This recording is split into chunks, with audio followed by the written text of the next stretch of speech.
시대가 어려울 때마다, 교회가 침체의 늪에 빠질 때마다 우리는 부흥이라는 말을 사용합니다. 부흥은 다시 일어난다, 다시 살아난다 라는 뜻이지요. 부흥의 불길 타오르게 하소서, 진리의 말씀 이 땅 새롭게 하소서, 은혜의 강물 흐르게 하소서, 성령의 바람 이 땅 불어와 흰옷 입은 주의 순결한 백성 주의 영광 위에 이제 일어나. 이게 부흥입니다. 느헤미야는 포로 3세로 군괴이락 객지에서 크게 출세한 사람입니다. 아닥사스다 왕의 수상공에서 편히 잘 지내고 있었습니다. 어느 날 고향 땅에서 돌아온 동생 하나니가 예루살렘 성벽은 무너지고 성전은 모조리 불타 잿더미가 되었다는 비보를 가지고 옵니다. 느헤미야는 수일을 울다가 자리를 박차고 일어납니다. 느헤미야가 일어선 그 자리에서 예루살렘의 커다란 부흥의 역사가 시작되어지는 것입니다. 오늘 본문 에스라 1장 1절은 성전이 재건되고 야훼 종교가 부흥되는 그 엄청난 일이 어떻게 일어날 수 있는가 하는 것을 보여줍니다. 여호와께서 고레스의 마음을 감동시킴으로 시작이 되었다는 겁니다. 감동시킴에 잠자는 자를 깨운다, 잠들어 있는 사람이 벌떡 일어난다는 뜻입니다. 오늘 본문에 감동받았다 이 말과 우리가 흔히 사용하는 은혜 받았습니다 하는 말은 정확하게 일치하는 말입니다. 오늘 설교 제목이 감동받은 자여 다시 일어나라, 은혜 받은 자여 다시 일어나라 입니다. 기업에 과제가 있다고 한다면 어떻게 고객을 감동시킬 수 있는가 하는 것입니다.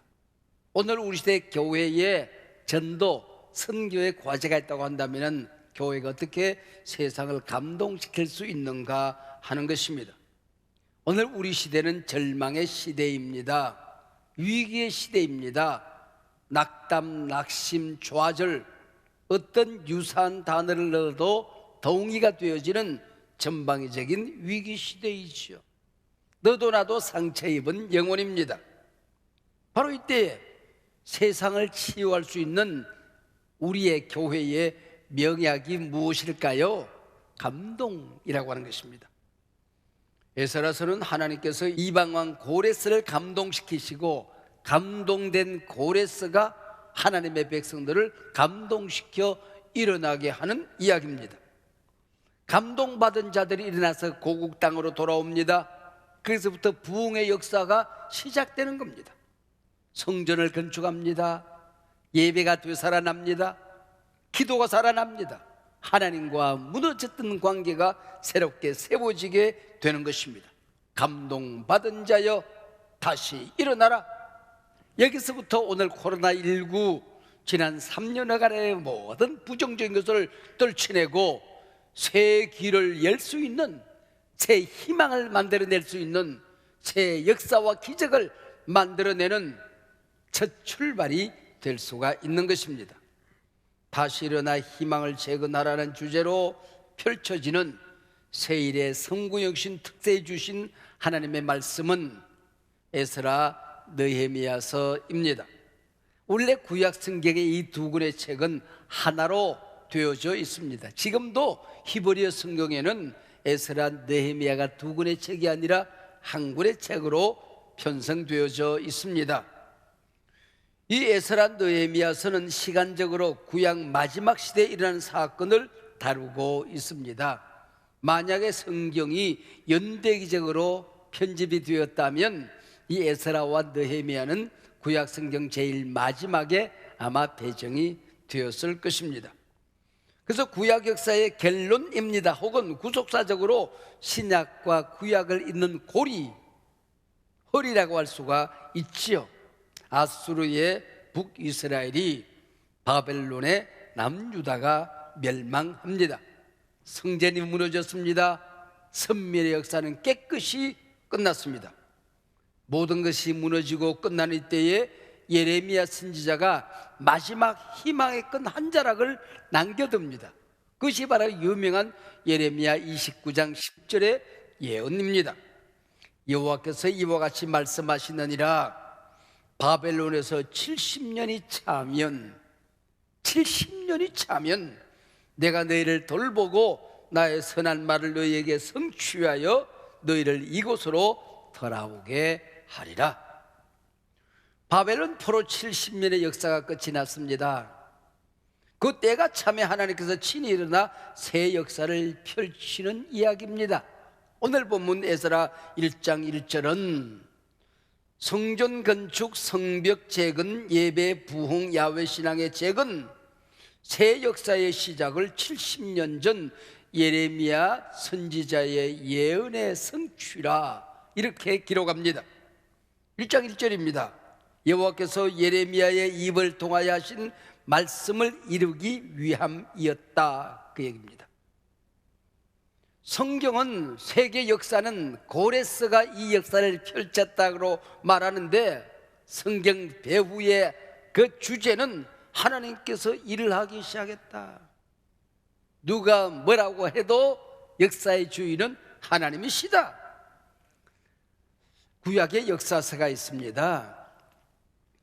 사무엘상하, 열왕기상하, 역대기상하, 이 역사서의 제일 마지막이 여러분 어떻게 기록이 되어 있는지 읽어보시면은, 그리고 오늘 본문 시작하는 에스라 1장 1절과 2절을 읽어보면은 역사서 마지막 두 절과 에스라 시작하는 두 절이 정확하게 일치합니다. 그래서 성서학자들은 역대기 역사가가 에스라 느헤미야를 기록했다, 그렇게 말합니다. 여기 영적인 의미가 있습니다. 인간의 역사가 끝나는 그 자리, 하나님의 역사가 시작이 되어진다는 것입니다. 할렐루야. 인간의 가능성이 끝나는 그 자리, 하나님의 기적의 역사가 언제나 시작이 되어진다 하는 말씀이죠. 우리 민족의 역사를 되돌아보면 마지막 때 하나님께서 우리 민족을 쓰시기로 작정하셨구나 하는 것을 분명하게 믿을 수가 있습니다. 우리 민족, 내 조국이 일제의 소나기로 빨려 들어가던 그 암울하던 때에 우리나라와 미국 사이에 통상조약이 맺혀집니다. 이름하여 조미 수호 통상조약이지요. 서로 장사나 해보자는 통상조약입니다. 근데 서구인들이 우리나라에 들어올 수 있는 길이 열려지는 것입니다. 이 틈바구니를 타고 하나님께서 알렌 선교사를 우리 땅에 보내주십니다. 이어서 언더우드 아펜젤레가 찾아오게 되는 것이지요. 역사의 주인은 강대국이 아니라 하나님이시다. 정치, 문화, 교육, 경제, 세계 모든 역사의 주인은 우리 아버지 하나님이시다. 믿습니까?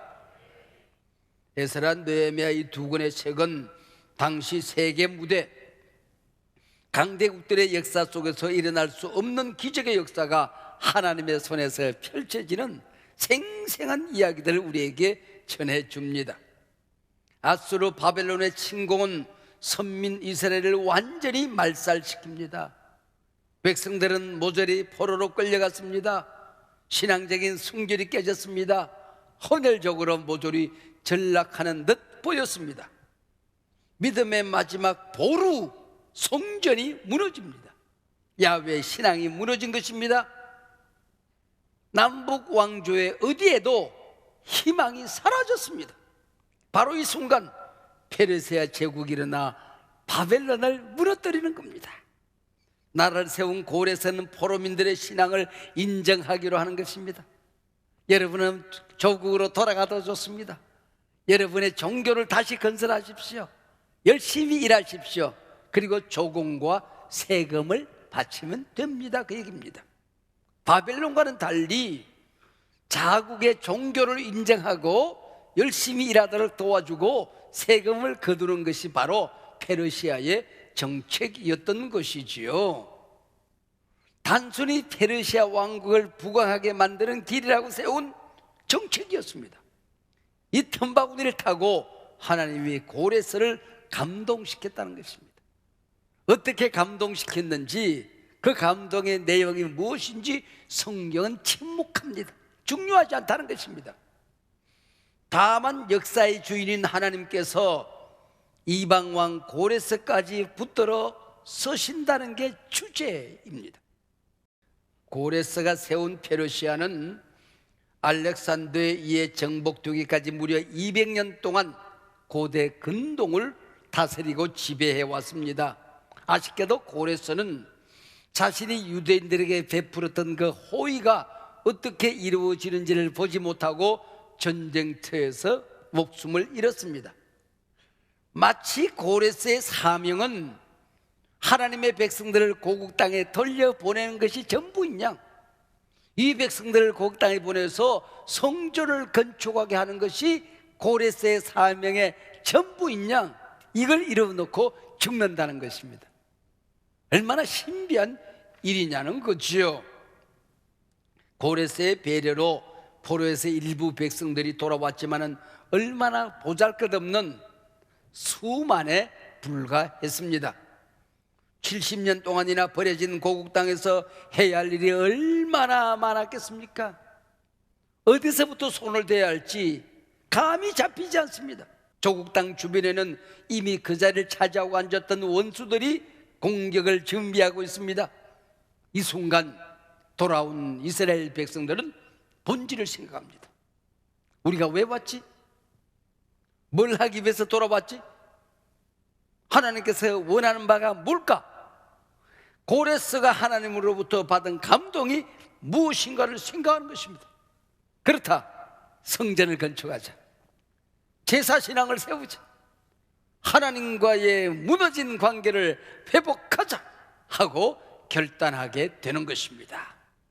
오늘 우리가 살고 있는 이 시대, 모든 것이 무너져 내리는 이 시대에 본질을 붙들면, 하나님과의 관계를 붙들면, 기도를 붙들면, 예배를 붙들면, 말씀을 붙들면 모든 것이 새로워집니다. 할렐루야.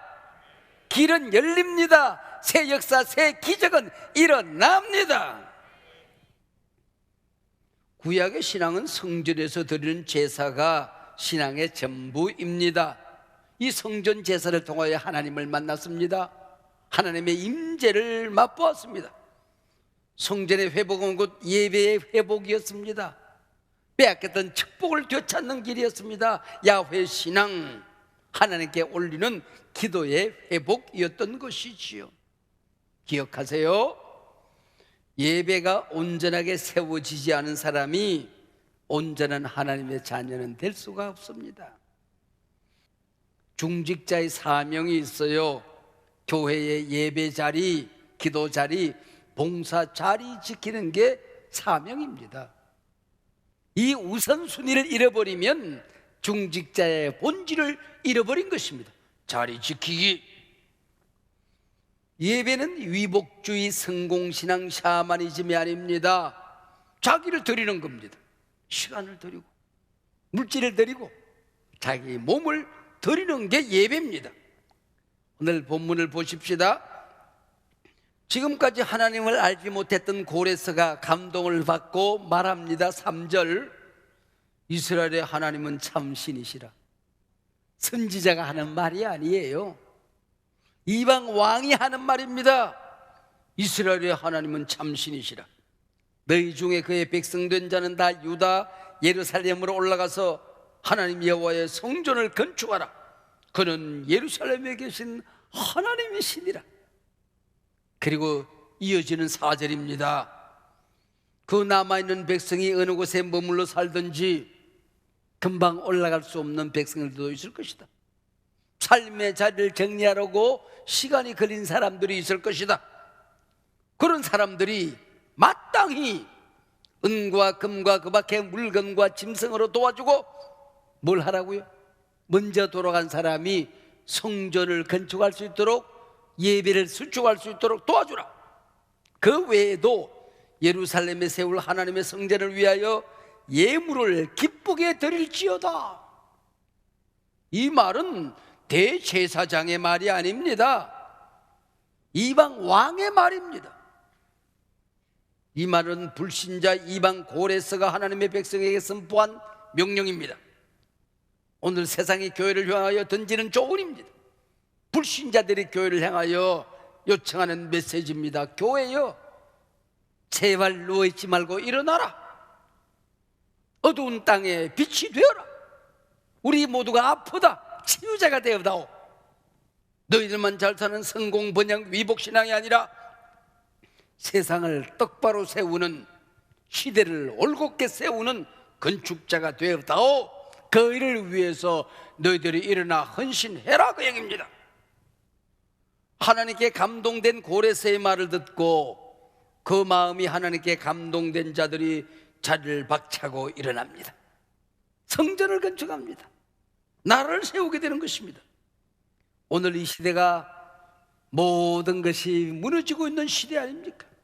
경제가 무너지고 희망이 사라지고 종교들이 무너지고 다음 세대가 무너지고 가정들이 무너지고 코로나19로 예배가 무너지고 작은 교회들이 무너지고 사회적인 약자들이 무너지는 시대 아닙니까? 새 역사를 위해서 우리가 살고 있는 무너진 모든 것들을 세우기 위해서 우리가 일어나야 할 때라고 느끼지 않습니까? 바로 이때 하나님이 사용하는 사람들이 일어나는 겁니다. 감동받은 사람들이 나타나게 되는 것입니다. 하나님은 오늘도 이들을 통하여 교회를 세웁니다. 예배를 세웁니다. 부흥을 일으키는 것입니다. 세상의 온갖 문제를 모두 해결할 슈퍼맨은 없습니다. 대통령도 위정자도 불가능한 일입니다. 그러면은 민체에 불과한 우리는 뭘 해야 되는 것인가? 바로 이때 우리는 가장 중요한 일, 무너진 예배를 세우는 것입니다. 이게 본질입니다. 가장 우선되는 일, 하나님과의 관계를 일으키는 것입니다. 가장 소중한 일, 기도의 제단을 새롭게 세우는 것입니다. 우리가 할 수 있는 일은 이것뿐입니다. 이것이 전부입니다. 이것 하면 나머지 이 세상의 위대한 역사, 기적의 역사는 하나님이 행하실 것입니다. 우리는 일어나 예배하는 것입니다. 기도하는 것입니다. 말씀 붙들고 하나님 앞에 매달리는 것입니다. 하나님께서 이를 이루어 가실 것입니다. 이를 성취해 가실 것입니다. 기적을 베풀어 주실 것입니다. 할렐루야. 그러니 감동받아라. 일어나라. 한국교회를 일으키는 부흥의 세대여, 한국 경제를 일으킨, 민주화를 일으킨 이 신이여, 부흥의 세대여, 일어나라 하는 것입니다. 우리가 일어나면 하나님이 역사를 일으켜 주실 것입니다. 부흥이 무엇인가? 부흥은 다시 일어나는 것, 다시 살아나는 것이라고 했습니다. 그 외에 또 다른 의미가 있습니다. 잃어버린 본질을 되찾는 게 부흥입니다. 오늘 본문 후반부에 참 재미있는 사건이 기록되어져 있습니다. 유대가 바벨론에 멸망당하던 날 당한 치욕적인 사건이 있었습니다. 하나님께 예배하던 기구들, 성구들을 다 탈취당한 것입니다. 법궤를 빼앗긴 치욕만큼이나 하나님 앞에 예배하던 제사의 도구들을 빼앗긴 것입니다. 그 기구들이 바벨론 왕궁 창고에 갇혀 있었습니다. 좀 더 리얼하게 표현하면 처박혀 있었습니다. 포로 백성이 어떻게 점령궁 왕궁 창고에 있는 성구들을 되찾아올 수가 있겠습니까? 아무런 힘이 없는 사람들이. 우리 민족에게 하나님께서 해방을 공짜로 선물로 주지 않았습니까? 이 백성들에게 왕궁 창고에 있는 제사 도구들을 되돌려주는 것입니다. 그게 7절이에요. 옛적에 바벨론 느부갓네살 왕이 탈취한 여호와의 전 기구들을 고레스 왕이 찾아 돌려주었다. 얼마나 신비한 사건입니까? 왕궁 창고에는 지난 70년 동안 세계 도처에서 빼앗아온 진귀한 보물들이 가득가득 차곡차곡 쌓여져 있었습니다. 거기서 찾아오라고 할지라도 예루살렘 성전 도구들을 찾는 것은 불가능해 보입니다. 마치 하나님이 바벨론 왕궁에 갇혀 있는 듯 모든 제사, 모든 예배가 무너져 있던 그때에 고레스가 성전 기구들을 다 찾아서 돌려주는 것입니다. 이게 기적이 아니고 무엇이겠습니까? 그 성전 그릇들이 얼마나 되는지 오늘 본문 1장 마지막 석절입니다. 9절, 10절, 11절입니다. 금접시가 30개요, 은접시가 1000개요, 칼이 29개요, 금대접이 30개요, 은대접이 400개요, 그 밖에 그릇이 1000개이니 금은 그릇이 모두 5400개라. 무슨 얘기일까요? 우리가 우리 힘으로 잃어버린 것을 찾으려고 하면, 무너진 것을 세우려고 하면은 티끌 하나도 찾을 수 없고 세울 수가 없는 것입니다. 우리가 할 수 있는 일, 일어나 예배를 재건하면, 기도를 재건하면, 신앙을 재건하면, 말씀으로 돌아가면, 하나님과의 관계가 회복되어지면 5400가지 모든 무너진 것들이 되돌아옵니다. 다시 세워집니다. 큰 일들이 세워집니다. 작은 일들이 세워집니다. 어마어마한 기적이 일어납니다. 사소한 일들도 하나도 돌아오지 못하는 것이 없을 줄로 믿습니다. 그 소리를 하나하나 기록하고 있는 것입니다. 여러분은 무엇을 잃어버렸습니까? 예배를 잃어버렸습니까? 기도의 능력을 잃어버렸습니까? 말씀대로 사는 삶을 잃어버렸습니까? 하나님 앞에 돌아와서 세례를 받을 때에, 안수받은 그때에 하나님하고 약속했던 언약을 잃어버렸습니까? 우리 가정에 주신 축복을 잃어버렸습니까? 행복을 잃어버렸습니까? 여러분, 우리가 해야 할 일은 기도하고 예배를 회복하는 일이고, 하나님께서 이 모든 것을 세워주실 것을 믿으시기를 바랍니다. 세계적인 불경기 속에서 미국의 한 사원이 아침에 출근했더니 자기 책상이 없어졌어요. 그리고 편지 한 통이 달랑 놓여져 있습니다. 해고 통지서입니다. 아무런 설명이 없습니다. 젊음을 바친 이 회사가, 내 생애를 걸고 헌신했던 이 회사가 내게 이룰 수 있단 말인가? 분노가 이글거리기 시작했습니다. 술독에 빠져 알코올 중독자가 되어가고 있었습니다. 지친 몸을 이끌고 돌아오다가 그 분노와 절망감을 이길 수 없어 옥상으로 올라갑니다. 자살을 결심하는 그 시간에 아내의 손에 의하여 끌려 내려옵니다. 통곡을 합니다. 친구들 만났는데 배신의 소리만 들었어. 은행의 문을 아무리 두드려도 열리지 않아. 회사에 애원해도 발부등을 쳐도 소용이 없어. 아내는 남편에게 말합니다. 다 해보았다고요? 당신은 가장 중요한 일을 아직도 하지 않았습니다. 하나님께 나아가는 일입니다. 하나님께 기도하는 일입니다. 친구들을 만났다고요? 그러나 당신은 하나님을 만나지 않았습니다. 은행 문을 두드렸다고요? 하늘의 문을 두드리지 않았습니다. 모든 길이 막혔다고요? 하나님께 나아가는 길은 훤히 열려 있습니다. 아내와 함께 마을 예배당에 가서 기도합니다.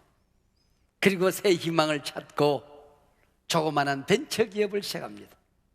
세계 이곳저곳을 다니면서 출장을 다닙니다. 그런데 가는 곳곳마다 도시마다 가성비 좋은 깨끗한 호텔이 없습니다. 그래서 자기가 꿈을 꾸기 시작합니다. 내가 깨끗한 호텔, 그리고 친절한 호텔, 그리고 비싸지 않은 호텔을 만들겠다.